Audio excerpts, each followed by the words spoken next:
Dodge's temperature gauge had been creeping toward the red for the last 40 miles, and I kept telling myself we'd make it to Reno before anything catastrophic happened. That's the kind of lie you tell yourself when you're 300 miles from anywhere that matters, when your kid's asleep in the passenger seat with his Nintendo still clutched in his hands, when the divorce papers are 2 weeks old and this is supposed to be quality time. Bonding, like driving through the ass end of Nevada in July with a dying radiator, is going to fix what Denise's lawyer already broke. The Starlight Motor Lodge appeared like a mirage around 9 p.m., neon vacancy sign buzzing against the purple desert sky, that particular shade of chemical pink that only exists in roadside advertising. 23 units arranged in an L shape, parking lot cracked like drought-stricken earth, and an office with bars on the windows. Not the good kind of place, but not the worst I'd seen. Definitely not the worst, which shows you how low my standards had gotten since the separation. Liam, I shook his shoulder. Wake up, buddy. Bathroom break. He made that whining noise 12-year-olds make when you disturb their sleep, that sound that's half human, half garbage disposal. Kid looked just like his mother when he was annoyed. Same pinched expression around the eyes. Where are we? Middle of nowhere. Trucks overheating. We're stopping for the night. This place looks like shit, Dad. Language. But he wasn't wrong. The parking lot had maybe 6 vehicles scattered around. A Prius with California plates, a U-Haul truck, couple of sedans that had seen better decades, and a motorcycle missing its front wheel. Suitcases visible in the back of the U-Haul through dirty windows. Everything covered in that fine desert dust that gets into everything. The office smelled like cigarettes and that industrial air freshener that never quite covers the smell of cigarettes. Woman behind the bulletproof glass looked about 60, 70, hard to tell with desert people. The sun does things to skin that ain't natural. Name tag said Dolores. She was watching a portable TV with the volume too loud. Some news broadcast showing footage of crowds somewhere, people pushing and shoving. Need a room, I said, sliding my credit card under the gap. She didn't look up. $65. Checkouts at 11. 2 beds. All I got left is room 17, end unit. King bed. You want it or not? I wanted to ask why a motel with a glowing vacancy sign only had 1 room available, but the temperature gauge in my head was reading red too. Exhausted, irritated, 3 hours behind schedule. Fine. That's fine. She ran the card. Behind her, the TV anchor was saying something about unusual incidents and avoid contact with, but the speaker was blown out and I couldn't make out the details. Probably another California thing. Always something with California. You want the Wi-Fi password? Does it work? Sometimes. She pushed the key, actual metal key, not a card, under the glass. Vending machines are by the office. Ice machines broken. Don't use the pool. Wasn't planning on it. The pool looked like it had been drained sometime during the Reagan administration. Liam was already back at the truck, bouncing on his toes. I gotta pee real bad. Room 17 was at the far end, past all the other units. I noticed lights on in maybe half the rooms, curtains drawn tight, that glow of TVs visible underneath. One door, room 12, was standing open about 6 inches, and I could hear a TV blaring inside, the same news broadcast from the office. The parking space in front of our room had an old oil stain shaped like Florida. Our room key stuck in the lock, had to jiggle it, work it back and forth while Liam did his pee-pee dance behind me. The door finally gave with that pneumatic hiss of bad weather stripping. Inside smelled like every cheap motel I'd ever stayed in during my trucking days before I got the warehouse job. Mildew, old carpet, bleach that didn't quite kill whatever needed killing. 2 prints of desert landscapes on the wall, both crooked. Bedspread was that Southwest pattern that had been popular in 1987. TV bolted to the dresser, remote attached with a cable like we were going to steal it. Bathroom was worse. Tiles cracked, grout gone gray, those paper strips across the toilet that claimed it was sanitized. Liam didn't care. He rushed in and slammed the door. I heard him peeing for what felt like 5 minutes straight. I was checking the AC unit, which wheezed when I turned it on but did eventually produce something resembling cool air, when I heard the first scream. Not close, maybe 3, 4 units down. A woman's voice, high and sharp, cut off sudden. Then nothing. Liam came out of the bathroom, eyes wide. What was that? Probably just people arguing. Motel walls are thin. Which was true, but my gut, the same gut that told me not to take that exit off I-80 back in '09, the gut that made me pull over 5 minutes before that semi-jackknifed in front of where I would have been, that gut was telling me something else. I'm hungry. Liam flopped on the bed, grabbed the remote. Can we order pizza? In the middle of the Nevada desert? We'll hit the vending machines. I pulled out my phone. No signal. Not even one bar. Phone working for you? He checked his, shook his head. Through the walls, paper thin like I said, I could hear TVs in the adjacent rooms. Both tuned to news channels, volume cranked up. Words filtering through. Reports of violent behavior. Authorities recommend. Avoid physical contact. I walked to the window, pulled the curtain back an inch. Parking lot looked the same, dusty, empty except for those same vehicles.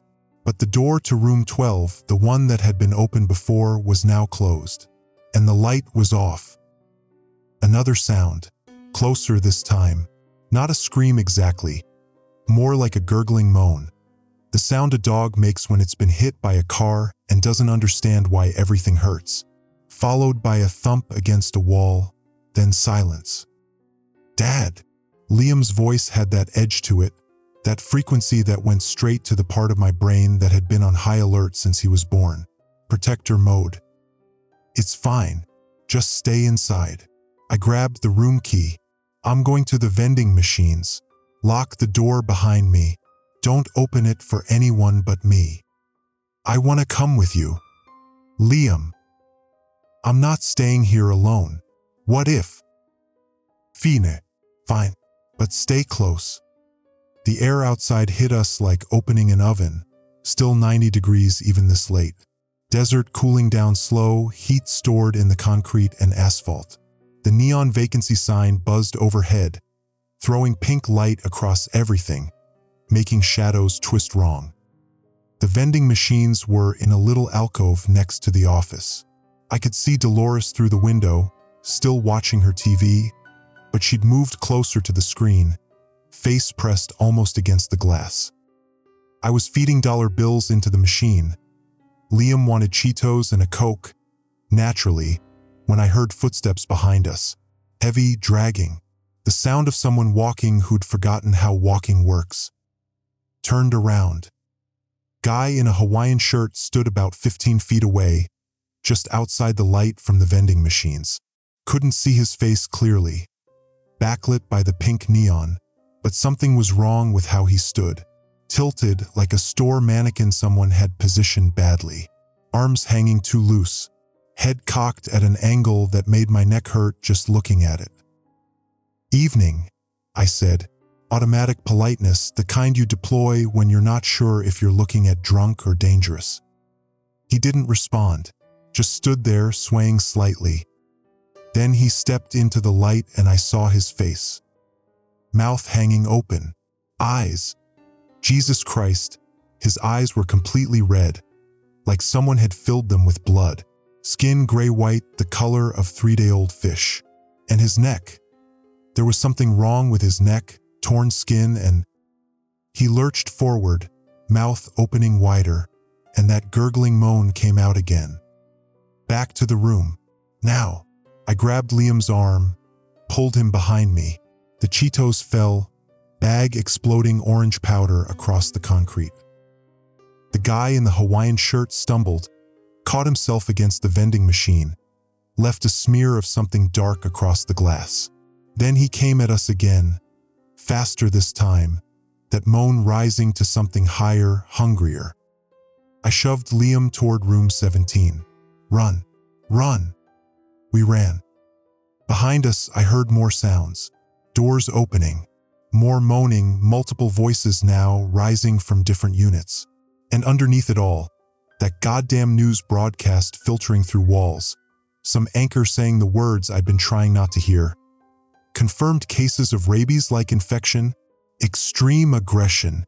Avoid all contact with symptomatic individuals. The room door slammed behind us and I threw the deadbolt, shoved the chain into place, dragged the chair over and wedged it under the handle. All the shit you see in movies that probably doesn't actually work, but what else was I going to do? Liam was hyperventilating on the bed, making that wee sound that meant he was about to full-on panic attack. Inhaler. Where's your inhaler? He pointed at his backpack. I dug through it, Nintendo, charger, 3 Pokemon cards, half a Snickers bar. Finally, the inhaler at the bottom. 2 puffs. He calmed down after the second one, but his eyes were huge. Dad, what's wrong with that guy? I don't know. Through the window, I could see shapes moving in the parking lot now. 3, 4 figures stumbling between the cars. One of them was wearing what looked like a hotel-made uniform. Another was dragging a suitcase that had burst open, clothes spilling out behind it like a fabric trail. Stay away from the window. The TV. I grabbed the remote, flipped through channels. Most of them static, but CNN was still broadcasting. Shaky footage of downtown Las Vegas, crowds of people attacking each other outside the Bellagio. Cheering at the bottom. Outbreak spreads across western states. Martial law declared in Nevada, California, Arizona. Oh fuck, I said, then immediately, sorry. Language. But Liam wasn't paying attention to my cursing. He was staring at the TV at the footage of people, infected people, I guess that's what we were calling them now, tearing into a woman in front of the fountains while security guards fired shots that didn't seem to do much. My phone. Still no signal. I tried texting Denise anyway. At motel. Something wrong. Call police. The message showed as undelivered. A thud against our door made us both jump. Then another. Then that moaning sound, right outside, so close I could hear the wetness in it, like someone gargling blood. Is there a back door? Liam's voice was small. I checked. Bathroom window. Painted shut. Probably hadn't been opened since the place was built. No second exit. We were in a concrete box with one door and whatever was outside that door wanted in. Through the walls from room 16, I heard a woman screaming. Not the sharp scream from before. This was sustained, terrified, begging. Then a crash. Then gurgling. Then nothing. Don't listen to that, I told Liam. Focus on me. Just me. But I was listening. Couldn't help it. The screaming had stopped, but now there were other sounds. Eating sounds. I'd worked in a slaughterhouse one summer when I was 19. Quit after 3 weeks because I couldn't get the sounds out of my head. This was like that. The wet tearing of meat, the crack of bones, the slurping. Liam threw up, just leaned over the side of the bed and puked all over that Southwest pattern carpet. I couldn't even be mad at him. I wanted to throw up too. The moaning outside our door intensified. More voices now. The scratching started. Nails or fingertips dragging down the wood. Steady and insistent. Then pounding. Someone throwing themselves against the door over and over, and I could see the frame flexing, see plaster dust falling from the door jamb. The truck. I grabbed the keys. We make a run for it. Get in the truck. Lock the doors. Drive until we're somewhere safe. Where's safe? Good fucking question. Reno. Military. Hospital. Somewhere with guns and walls that aren't made of particle board. I moved to the window again, looked out at the parking lot. The Dodge was right there, 20 feet away. Between us and it, maybe 7 infected, including the guy in the Hawaiian shirt. They were mostly clustered around the office now, pressed against the bulletproof glass. I could see Dolores inside, backed into the corner, still holding that TV remote like it was going to save her. The motorcycle guy, the one with the torn neck, was closest to our truck. He was on his hands and knees, crawling in circles, dragging his legs behind him. Something was wrong with his spine, the way he moved, like a broken toy. When I opened the door, I said, "You run straight for the truck. Don't look at them. Don't stop. I'm right behind you." "Dad." "We don't have a choice, Liam. That door's not going to hold much longer." Another crash against it, harder this time. A crack appeared in the wood near the handle. I positioned myself at the door, hand on the deadbolt. "Ready?" Liam nodded. He looked like he was going to be sick again. 1, 2, 3. I threw the deadbolt, yanked the door open. The infected woman in the maid uniform was right there, closer than I expected, mouth open, hands reaching. I shoved her hard.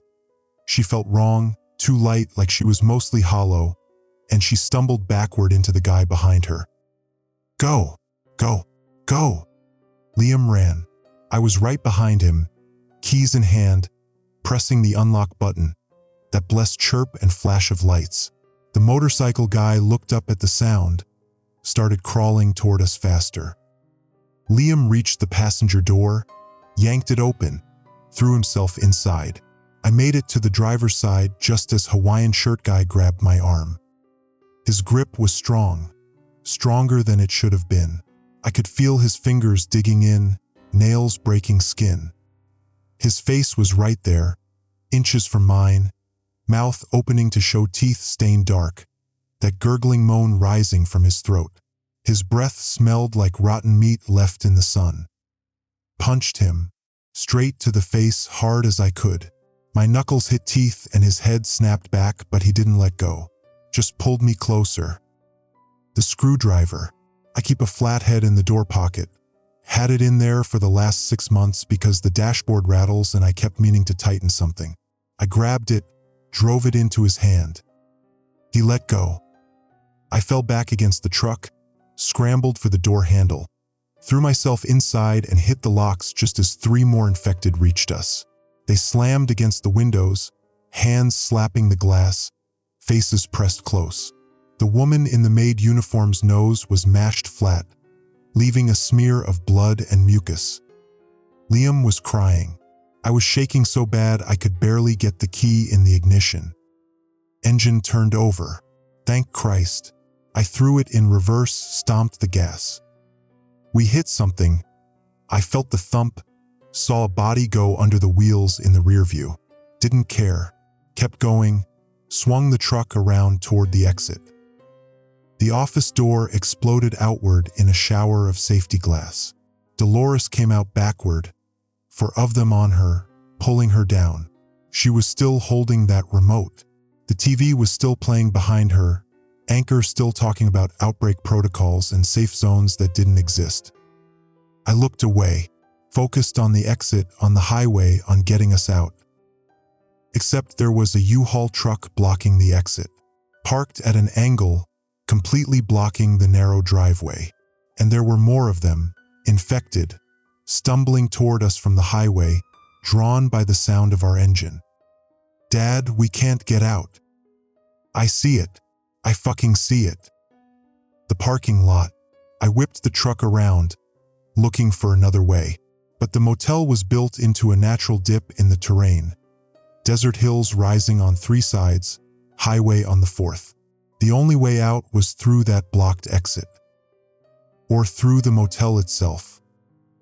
I looked at the gap between units, the space where the L shape of the building created a courtyard, maybe 8 feet wide. The Dodge was 7 feet wide, give or take. "Hold on," I told Liam. "What are you doing?" I gunned it toward the gap. We hit the corner of Unit 8 doing maybe 20 miles an hour. Not enough to do serious damage to the truck. Old Dodge could take it, built like they made them 30 years ago when things were designed to last. But enough to knock down the stucco corner and send chunks of building material flying. The side mirror snapped off with a crack. Through the gap, scraping sounds along both sides, sparks flying as metal hit concrete, and then we were through, bouncing over the curb into the empty desert behind the motel. Are we out? Are we safe? Liam twisted in his seat, looking back. I wanted to say yes. I wanted it so bad I could taste it. But the truck was making a new sound now, a grinding whine from somewhere under the hood, and that temperature gauge I'd been watching all day was solidly in the red. Steam was starting to rise from under the hood. I could see it in the headlights, wisps of white against the black desert. We made it maybe 200 yards before the engine seized. Just died. No warning, no gradual loss of power. 1 second we were moving, the next we were rolling to a stop, all the lights on the dashboard going red. No. No, no, no, no, no. I turned the key. Dead. Not even a click. Come on, you piece of shit. Not now. But the truck was done. I could smell burning oil, hot metal. Probably cracked the engine block when we hit that wall. Or the radiator finally gave up. Or both. Didn't matter which, result was the same. We were stranded. I killed the headlights. We sat in the dark, breathing hard. Behind us, maybe a quarter-mile away, I could see the pink glow of the Starlight Motor Lodge's vacancy sign. Shapes moving around it, silhouettes against the neon. Ahead, nothing. Pure darkness. We were facing away from the highway, out into the open desert. No lights, no buildings, no nothing. My phone. Still no signal. Liam's the same. What do we do? Liam's voice was steady now, but I could hear the control it was taking him to keep it that way. Kid was scared. Hell, I was scared. We wait for dawn. I checked the rear view. The infected weren't following us. Too far? Maybe. Or they'd lost interest when we disappeared into the dark. Sun comes up. We can see what's around us. Maybe there's a house, a ranch, something. We walk until we find help. What if there's no help? There's help. There's always help. But what else could I say? We sat there for maybe 20 minutes, not talking, just listening to the tick of the cooling engine, the occasional distant sound from the motel. The desert at night is supposed to be quiet, peaceful. This wasn't peaceful. This was the kind of quiet that presses on your ears, that makes you hear things that might not be there. Dad! Liam was looking at his phone screen, the pale glow illuminating his face. I got signal, just for a second. I got 2 texts from Mom. When? 6 hours ago. Says she heard about the outbreak. Wants to know if we're okay. 6 hours ago we'd been on I-80, making good time, me complaining about the traffic around Fernley. 6 hours ago the world was normal. Now, try calling her. He did. I watched his face go from hopeful to disappointed. Go straight to voicemail. My turn. I tried 911. Busy signal. Tried the Nevada Highway Patrol. Busy signal. Tried the number for the warehouse where I work. Stupid, I know, but I was running out of ideas and got a recording saying all circuits were busy. We should go back to the room, Liam said. The room? We just escaped from the room. I know, but... He gestured at the darkness around us. At least there we had walls. A door. Here we're just sitting in the open. What if they come out here? We can't even run. He wasn't wrong.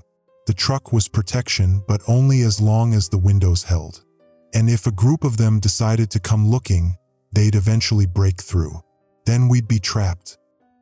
But going back to that motel. The roof, I said. Some of those units are single-story. If we can get on the roof, they can't reach us. How do we get on the roof? I thought about it. The maintenance shed I'd seen behind the office, the one with staff only painted on it in faded letters. There'd been a ladder leaning against it, maybe 8 feet. Not tall enough to reach the roof by itself, but if we climbed on top of the shed first. There's a way, but we have to go back. Liam looked at me like I'd suggested we jump in a shark tank. Are you insane? You got a better idea? We wait here until morning. Then what? walk across the desert? With no water, no supplies, no idea which direction to go. Temperature hits 110 during the day out here. We die of heat stroke before noon. We could die of being eaten before then if we go back. Not if we're on the roof. They can't climb. I didn't see any of them even try the stairs at the motel. They're just stumbling around on the ground level. He didn't say anything for a long moment. Then, "This is the worst vacation ever." I laughed. Couldn't help it. Inappropriate, probably borderline hysterical, but it felt good. Yeah, it really is. We got out of the truck quietly, clicking the doors shut instead of slamming them. The desert air was cooler now, maybe 70 degrees, that rapid temperature drop you get in arid climates. Above us, stars like I'd never seen. No light pollution out here. The Milky Way was visible, a river of light across the black.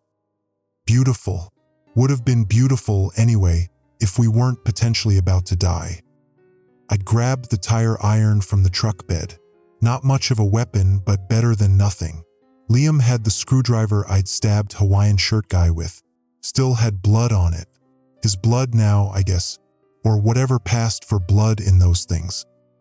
We walked back toward the motel, giving it a wide circle, staying in the darkness beyond the pink glow of the vacancy sign. I could see them now, counted 11 infected in the parking lot. Most of them clustered around the office still, a few wandering between the cars. One was hitting the same car over and over, setting off the alarm. It didn't seem to notice the sound, just kept hitting it mechanically. The body of Dolores was still in front of the office. What was left of her, anyway? I steered Liam away from that, toward the back of the building where the maintenance shed was. The shed door was open. Inside, mops, buckets, cleaning supplies, and yes, the ladder. Aluminum extension ladder had to be 20 feet long, collapsed. Heavy. I dragged it out, trying to be quiet, but the metal scraped against concrete and the sound carried in the still night air. 3 of the infected turned toward the sound, started moving our way. Shit.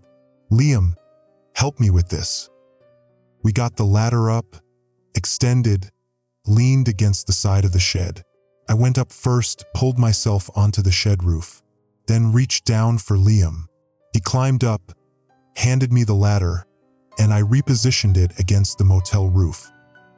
The 3 infected had reached the shed.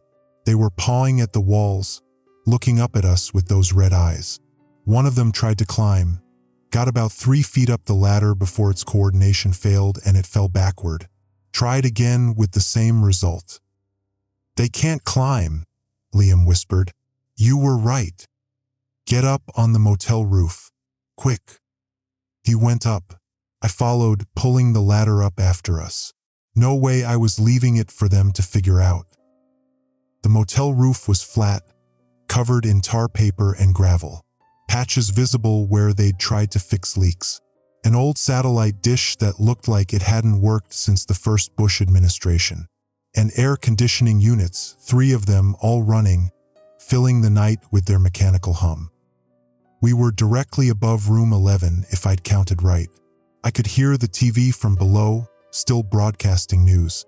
Anchor saying something about military quarantine zones in Colorado and Utah. How to recognize infected individuals. What to do if a family member became symptomatic. From up here, I could see the highway.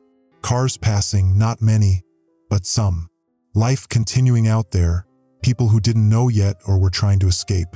A few vehicles pulled off on the shoulder, doors open, abandoned. One was on fire, black smoke rising against the stars. How long do we stay up here? Liam had settled next to one of the AC units, hugging his knees. Until it's safe. When is that? I didn't have an answer. We sat there as the night deepened. Below us, the infected wandered. I counted 17 now. More had come from somewhere, drawn by the lights or sounds or whatever attracted them. They moved randomly, bumping into things, falling over, getting back up. No coordination. No intelligence that I could see. just hunger and movement. Around midnight, a car pulled into the parking lot. Late model Honda California plates. Young couple inside, I could see them in the dome light. They sat there for a moment, looking at the office.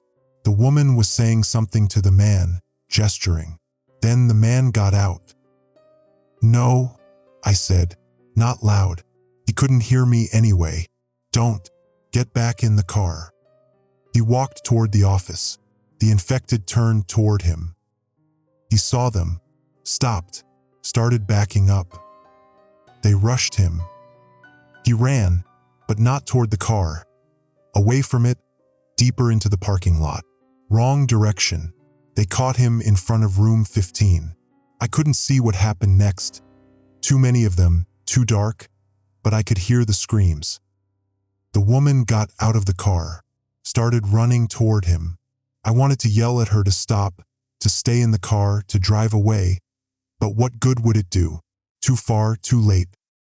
She made it about 10 feet before 3 of them took her down. Liam had his hands over his ears, eyes squeezed shut.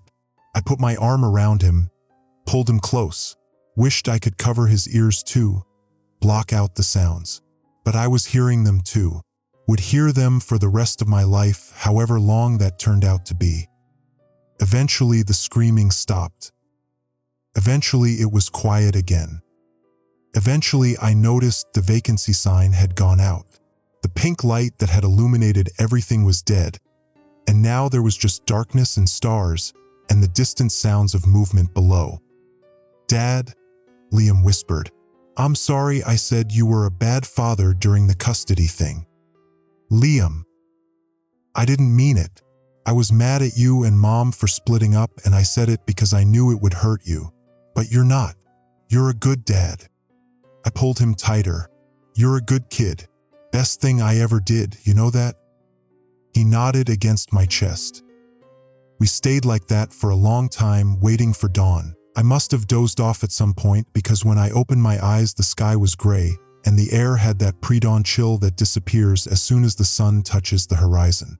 Liam was still asleep, using my arm as a pillow, drooling slightly on my sleeve. Below us, the parking lot was a disaster.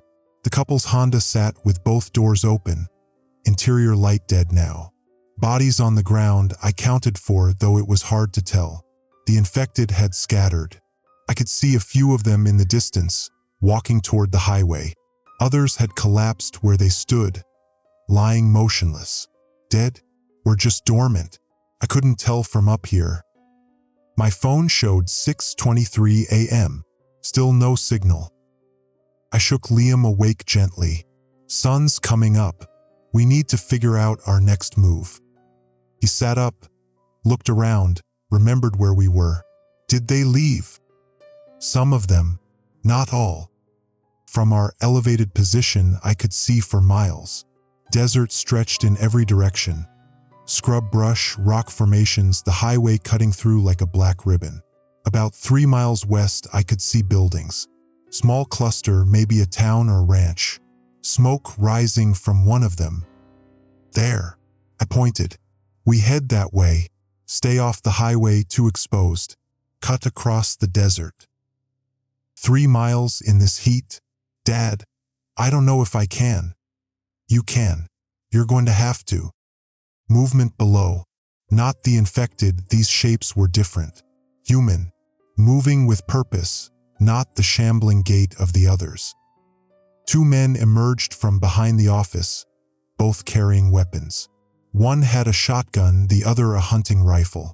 They were checking the cars, looking in windows. The one with the shotgun stopped at the Honda, looked inside, shook his head. "Hey!" I stood up, waved my arms. "Hey! Up here!" They looked up, saw us. The rifle guy raised his weapon. "Don't shoot. We're not infected. We're trapped up here." They lowered their guns slightly, had a brief conversation I couldn't hear. Then the shotgun guy called up, "You been bit?" "No. We're clean." "How long you been up there?" "All night. Since about 10 p.m. More discussion between them. Then, We're checking the rooms, looking for survivors. Stay there, we'll get you down. They went into the office. I could see them through the window searching, finding Dolores's body probably, though I couldn't see that part from our angle. They came back out, moved to the next unit. Think they're military? Liam asked. Don't know. Don't care. As long as they have a way out of here. We watched them work their way down the line of rooms. They'd kick in the door, sweep inside with weapons raised, come back out. Sometimes they'd signal to each other, clear, I guess. Other times one would shake his head. At room 7, they came out fast, shotgun guy firing twice. Something followed them out, infected, moving faster than the ones I'd seen last night. Took 3 shots before it went down. At room 12, the one that had been standing open when we arrived, they didn't even go in. Just looked through the door and moved on. I could imagine why. They reached our room 17, kicked in the door, came out 30 seconds later. Shotgun guy looked up at us. You got a way down from there? Ladder. On the roof with us. Bring it to the back. Away from the parking lot. More of them coming from the highway. He was right. I could see them now. 5, 6 infected stumbling across the asphalt, drawn by the sound of gunfire. Moving slow but steady, like they had all the time in the world. We dragged the ladder to the back of the building, positioned it against the roof edge. I went down first, then helped Liam. The 2 men met us at the bottom. Up close, they looked like locals. Weathered skin, dusty clothes, that 1,000-yard stare you get from living in the desert too long. Shotgun guy was maybe 50, gray beard, NRA cap. Rifle guy younger, 30s, tattoos visible on his forearms. You alone? The older one, shotgun guy, asked. Just us. You? Just us now. Had 3 more with us yesterday. Lost them when this thing started spreading through town. He spat into the dirt. I'm Walt. This is Danny. Travis. This is my son, Liam. You got transportation? Truck died. Back there in the desert.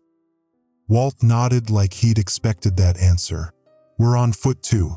Danny's truck threw a rod a mile back. Been walking since. Where are you headed? Tonopah. Heard on the radio there's a shelter set up at the high school. National Guards there screening people. He looked at the highway. That's 40 miles north.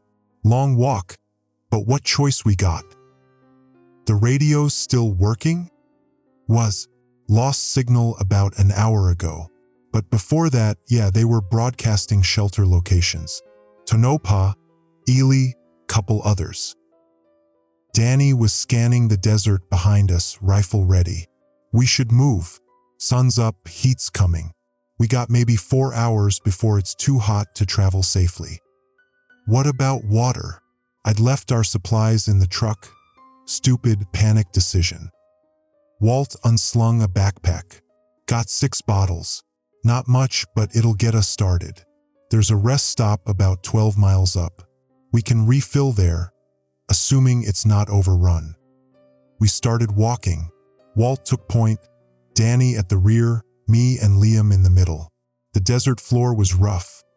Rocks, gullies, patches of sand that grabbed at your feet. Liam was already breathing hard after 10 minutes. Dad, my inhaler. I left it in the truck. Jesus Christ. You sure? It's in my backpack. I saw it fall out when we were running. I looked back. The motel was maybe a quarter mile behind us now. Pink stucco turned orange in the rising sun. The truck was another quarter mile past that. Half a mile total. In the open. With infected between us and it. We need to go back, I told Walt. He stopped. Bad idea. My kid's asthmatic. He needs his inhaler. He having an attack now? No, but... Then we keep moving. He has an attack, we deal with it then. Going back now is suicide. I'm not leaving him without his medication. Walt stared at me, expression hard. Then he looked at Liam, who was bent over with his hands on his knees, wheezing slightly. Back to me. You're making a mistake. Probably, but he's my kid. Danny joined us. Problem? They're going back for medication. I told them it's stupid. It is stupid, Danny agreed. He looked at Liam. But I'd do the same if it was my kid. To me, you got a weapon? Tire iron. In the truck. He unholstered a pistol from his belt. Glock. Looked like a 9mm. Handed it to me. 7 rounds. You know how to use it? Yeah. I'd done some shooting with my brother-in-law a few years back. Targets, not people, but the principle was the same. Point, squeeze, don't jerk the trigger. Make them count. And for Christ's sake, don't shoot your foot off. Walt was already walking away, heading north toward Tonopah. We're not waiting. You don't catch up by noon, you're on your own. Understood. Liam and I headed back. The sun was higher now, temperature climbing fast. Already had to be 80 degrees. My shirt was sticking to my back with sweat. We approached the motel from the west, staying low behind a ridge of rocks. From this angle I could see into the parking lot. For infected visible, 2 by the office, 2 near the rooms. The couple's Honda was still there, doors open. A crow was perched on the hood, pecking at something on the windshield. Our truck was past the motel in the open desert. No infected near it that I could see. Maybe 100 yards of open ground. Stay here, I told Liam. I'll get the backpack. Come right back. What if they see you? Then I run fast. Dad. I'm serious. You stay here, hidden. Something happens to me, you head north. Follow Walt and Danny. Tell them I stopped. Tell them what? That I loved him? That I was sorry for screwing up so much? That the divorce wasn't his fault even though I'd made him feel like it was? Tell them you need help getting to Tonopah, I finished. Practical. Survival. That's what mattered now. I moved before I could think about it too much. Crouching low, running toward the truck. 50 yards. 75. The infected by the office turned toward me but didn't move. Maybe too far. Maybe they only reacted to close movement. I reached the truck. Passenger door was still unlocked. I'd forgotten to lock it when we ran last night. Liam's backpack was on the floor, vomit-stained but intact. I grabbed it, rummaged inside. Found the inhaler. A sound behind me, that gurgling moan. I turned. Hawaiian shirt guy was 10 feet away, face worse than before. Something had been eating on him, chunks missing from his cheek and forehead. But he was still moving, still coming, and his eyes were locked on me with that red, dead stare. I raised the Glock, hands shaking. Stay back. He didn't, just kept coming, arms reaching. I fired, missed. Bullet kicked up dirt 5 feet to his left. Fired again, hit him in the shoulder. He stumbled but didn't go down. Fired a third time. His head snapped back. He dropped. The gunshots echoed across the desert. Every infected in the parking lot turned toward the sound, started moving toward me. I ran. Liam was exactly where I'd left him, eyes huge. Did you get it? I shoved the backpack at him. Run, north, fast as you can. We ran. Behind us, the infected followed. I could hear them, the dragging footsteps, the moaning, getting closer. They were faster in daylight, I realized. Or maybe hunger made them faster. Either way, they were gaining. Dad, I can't. Liam was gasping, that was getting worse. Inhaler. Use it. Keep moving. He fumbled with it, still running, got it to his mouth. 2 puffs. Kept running. A gully ahead, maybe 6 feet deep, 10 feet wide. Natural drainage channel carved by flash floods. We jumped. landed hard on the other side. I turned, looked back. 7 infected at the gully edge. They didn't jump, just stood there, looking down at us, swaying. 1 tried to step forward, fell in, landed face first, didn't get up. The others just stood there. They can't problem solve, I said, breathing hard. They see an obstacle, they stop. So we're safe. I looked at the gully. It ran east-west for maybe 50 yards before it petered out. For now. We followed the gully east, putting distance between us and the motel. When we finally climbed out, the infected were still visible in the distance but not following, just standing there like statues. The sun was brutal now, had to be 90 degrees, heading for triple digits. We walked north, sipping water from one of the bottles Walt had given us. He'd handed me one before leaving gruffly, like he was annoyed at himself for caring. "You think Mom's okay?" Liam asked after maybe 20 minutes of silence. "Yeah, she's in Portland. Probably didn't even get the outbreak there." "You don't know that." "I know your mother. She's tough. She's fine." I hoped I sounded more confident than I felt. "Dad, if we don't make it." "We're making it. But if we don't, I want you to know I don't blame you for the divorce. I know I said I did, but I was lying. Mom said some stuff about you that made me angry, and I wanted you to hurt like I was hurting. But it wasn't your fault. It was both of you." I stopped walking. "What stuff did she say?" "It doesn't matter now." "Liam, what stuff?" He looked at his feet. "About how you weren't around enough. How you cared more about trucking routes and warehouse schedules than us. How she felt like she was raising me alone even when you were home." Something cold settled in my chest. "And you believed her?" "I don't know. Kind of. You were gone a lot, Dad. And when you were home, you were tired or stressed or working on the truck. It felt like we were just something else on your to-do list." I wanted to argue, wanted to explain about providing for your family, about doing what you have to do to keep the bills paid and food on the table. But standing there in the Nevada desert with the world ending around us, those excuses felt thin. "I'm sorry," I said. "You're right. I was checked out. I thought if I just kept working, kept everything running smooth, that would be enough. But it wasn't." "It's okay." "It's not okay. I screwed up. I've been screwing up for years. And now we're here, and I don't know if I can keep you safe, and that terrifies me more than any of those things back there." Liam hugged me, just wrapped his arms around my waist and held on. "You're keeping me safe right now.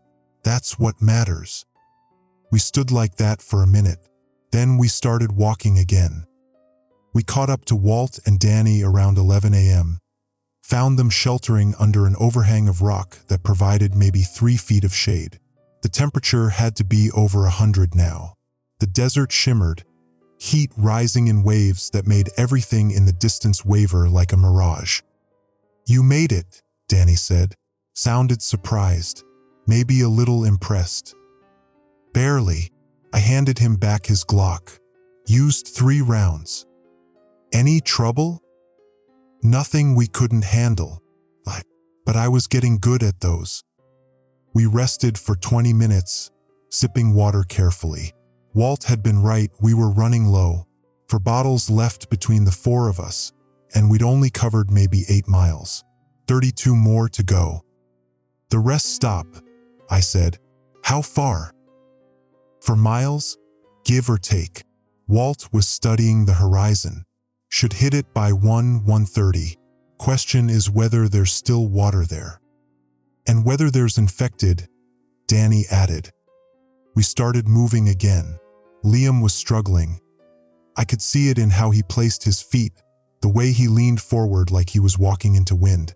But he didn't complain. Kid was tougher than I'd given him credit for. The rest stop appeared around 12:45. Low concrete building with bathrooms and vending machines. Parking area with picnic tables. 2 cars in the lot, both empty. No movement visible. We approached carefully, Walt and Danny with weapons ready. I picked up a rock. Not much, but better than nothing. The building was unlocked. Inside, it smelled like piss and old coffee. Men's and women's bathrooms, both empty. Vending machines smashed open, contents scattered across the floor. No water bottles visible. Bathroom sinks, Danny said. He turned the faucet in the men's room. Brown water sputtered out, then cleared. He let it run for 30 seconds, then cupped his hand under it and drank. Tastes like shit, but it's wet. We filled our bottles. The water did taste terrible, metallic, chemical, but beggars couldn't be choosers. Liam made a face but drank his share. While Walt and Danny checked the perimeter, I found a payphone. Stupid to even try. Landlines were probably dead everywhere, but I picked up the receiver anyway. Dial tone. I almost dropped the phone in surprise. Dialed Denise's cell number, fingers shaking. It rang. Once, twice, 3 times. The number you have reached is no longer in service. I hung up, tried her parents' house in Portland. Busy signal. Tried 911 again. All circuits are busy. Please try your call again later. I was about to hang up when I heard something on the line, not the recording underneath it. Voices, multiple voices, talking over each other, screaming, pleading, and underneath that, moaning, that wet, hungry sound. I slammed the phone down. You okay? Liam was watching me from the doorway. Fine. Lines are down anyway. We left the rest stop at 1:15. The heat was at its peak now, probably 110, maybe hotter. The desert stretched endlessly in every direction, and I was starting to understand why people died out here even under normal circumstances. Every breath felt like inhaling sand. My lips were cracked. Liam's face was bright red despite the baseball cap I'd made him wear. Around 3 p.m., Danny stopped and pointed. Smoke. North, maybe 5 miles distant, a column of black smoke rose into the sky. Too thick, too dark to be anything good. Tonopah, I asked. That direction, yeah? Walt's face was grim. Could be the high school. Could be anywhere. Could be the shelters still operating, Danny said, but he didn't sound convinced. We kept walking. Had to. What else could we do? The sun was starting its descent when we saw the roadblock. Highway 95 North, right where it intersected with a smaller state route. Military vehicles, Humvees, a truck with a mounted gun, concrete barriers, and bodies, dozens of them scattered across the asphalt. We stayed off the road, approaching from the desert side. Got close enough to see that some of the bodies were in uniform. Soldiers, the ones who'd been manning the roadblock before whatever happened. Jesus, Danny whispered. Movement among the vehicles, not soldiers, infected, maybe 20 of them wandering through the wreckage. One was wearing a Kevlar vest and helmet. The helmet had a bullet hole through it. We go around, Walt said. But going around meant adding miles to our journey. Miles we didn't have the water for, the strength for. Liam was barely staying on his feet as it was. We go through, I said. Fast and quiet. They're spread out. We can slip past. That's suicide. So is trying to walk another 10 miles in this heat. Walt looked at Liam, at me, then at the roadblock.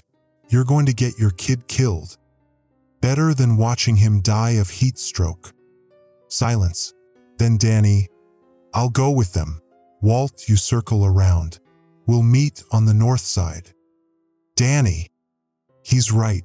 The kid can't make the extra distance. Danny checked his rifle. We'll be fine. We weren't fine. We made it maybe 50 yards into the roadblock before one of them saw us. The one in the Kevlar vest. It turned, locked those red eyes on us, and let out a moan that brought every other infected in the area toward us. Run! Danny fired 3 quick shots, dropped 2 of them, but there were too many. We ran between the vehicles, ducking and weaving.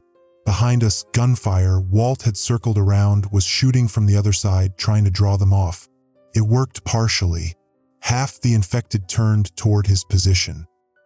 But half was still 10, and 10 was too many. A hand grabbed my shoulder. I spun, fired the Glock Danny had given me back. Point-blank range into a woman's face that had been beautiful once, before her eyes turned red and her jaw dislocated and her teeth grew too long. She dropped. Liam was ahead of me, scrambling over a concrete barrier. Danny was right behind him, firing steadily. The rifle clicked empty. Shit. Shit. He reversed it, used it as a club. Caught one infected in the head, sent it sprawling. But 3 more were closing in. I fired twice more, dropped one. The Glock clicked empty. An infected tackled Danny from the side. They went down together, the thing's teeth snapping at his throat. He got an arm under its chin, holding it back, but barely. I hit it with the empty pistol. Again. Smashed its skull until it stopped moving. Danny scrambled up. Thanks. Where's Liam? He went over the barrier. He's... A scream. We ran. Liam was on the ground on the other side, an infected crawling on top of him. I could see its mouth opening, teeth descending toward his arm. I threw myself at it, knocked it off him. We rolled together across the asphalt, me on bottom, it on top, its face inches from mine. I could smell its breath, rot and blood and worse. Its jaw opened wide. Danny's boot came down on its head. Once, twice. The 3rd time, something crunched and it went limp. Get up. More coming. We ran, all 3 of us, into the open desert north of the roadblock, leaving the infected behind. They didn't follow far, too disorganized, too scattered. After maybe 100 yards they gave up, went back to wandering among the vehicles. Walt was waiting for us a 1/4 mile north. That, he said, was the stupidest thing I've ever seen. Did it work? You're alive, aren't you? I checked Liam. No bites, no scratches. He was crying, scared, exhausted, but intact. You're okay. You're okay. I'm sorry. I tripped and... Not your fault. I held him close. Not your fault. We walked until sunset, until the temperature finally dropped below unbearable. Made maybe another 3 miles before we had to stop. No water left. Nothing left except exhaustion. Walt found a cave, really more of an overhang and some rocks, and we sheltered there as darkness fell. Danny kept watch while the rest of us tried to sleep. Couldn't. Kept seeing that infected woman's face the moment before I shot her. Kept hearing Liam scream. Kept thinking about Denise, wondering if she was safe, if she even knew where we were, if she was trying to find us or had given up for dead. Dad, Liam's voice in the darkness. I need to tell you something. What? During the custody hearings, when the judge asked me who I wanted to live with, I said Mom because I was mad at you, but that's not what I really wanted. I wanted both of you, together. I know, buddy. No, you don't, because I never told you. I let you think I chose her because she was better, but it was because I thought if I hurt you enough, you'd fight harder to get back together with her, to fix things. He was crying now, and you didn't fight. You just gave up, signed the papers, let us go. Something broke open in my chest. I didn't give up on you. I gave up on fixing something that was already too broken. But you could have tried harder. You could have. I know I could have. I pulled him close. I'm sorry. For all of it. For not being there enough. For not fighting. For ending up here in the middle of nowhere with you when you should be safe at home playing Nintendo. I don't want to play Nintendo. His voice was muffled against my shirt. I just want us to be okay. We will be. I promise. Another lie, but maybe if I kept saying it, kept fighting for it, I could make it true. Danny woke us before dawn. We need to move. Tonopah's maybe 10 miles. We make it by noon, we might find help. Or we might find another pile of bodies and failed promises. But I didn't say that. We walked as the sun rose, painting the desert in shades of orange and red. Beautiful, deadly, like everything out here. Around 9 a.m., we crested a rise and saw the town spread out below us. Tonopah, population 12,000, the sign said, or it used to be 12,000. Smoke rose from at least a dozen locations. Buildings burned, cars abandoned in the streets, and movement, too much movement. Even from this distance, I could see them. Hundreds of infected, maybe thousands, filling the streets like a slow-motion flood. The shelter, Danny said. The high school. Walt pointed. There. The school was on the far side of town. I could see barriers around it, military vehicles. But the gates were broken open, and infected were pouring in. We're too late, Walt said. We stood there on that ridge, looking down at the death of civilization. Or at least this piece of it. What now? Liam's voice was small. Good question. Tonopah was supposed to be salvation. Now it was just another trap. We keep moving, I said. North, away from the towns. Find somewhere remote, somewhere defensible. And then what? Walt asked. Wait for rescue that's not coming? Die slow instead of fast. Then we survive. That's what. Walt looked at me for a long moment. Then he smiled, a bitter, tired smile. You got kids. Just Liam. Makes sense. Only someone with kids would still have hope this far into hell. He unslung his shotgun. All right, we keep moving, but we're rationing water strict. And first sign of trouble, we scatter. No heroes. Agreed. Agreed. We turned our backs on Tonopah and walked north, into the empty desert. Behind us, the town burned. Ahead of us, nothing but sand and sky and the slim possibility of tomorrow. I held Liam's hand as we walked. He didn't pull away. After a while, he started talking, nervous chatter about school and his friends and whether mom had fed his fish. Normal kid stuff. I let him talk, responding when I needed to, mostly just listening. Because if we were walking toward the end of the world, at least we were doing it together. And if hope was stupid at this point, if survival was just prolonging the inevitable, then so be it. I'd been a shitty husband, an absent father, a disappointment in more ways than I could count. But out here, with nowhere left to run and nothing left to lose, maybe I could finally be what Liam needed. Maybe. The desert stretched endlessly ahead, and we walked into it, for survivors in a dead world, holding onto the last thin threads of hope and each other. The Starlight Motor Lodge was behind us now, that pink neon vacancy sign dark forever. But somewhere ahead, maybe, was another light, another chance. We just had to keep walking until we found it.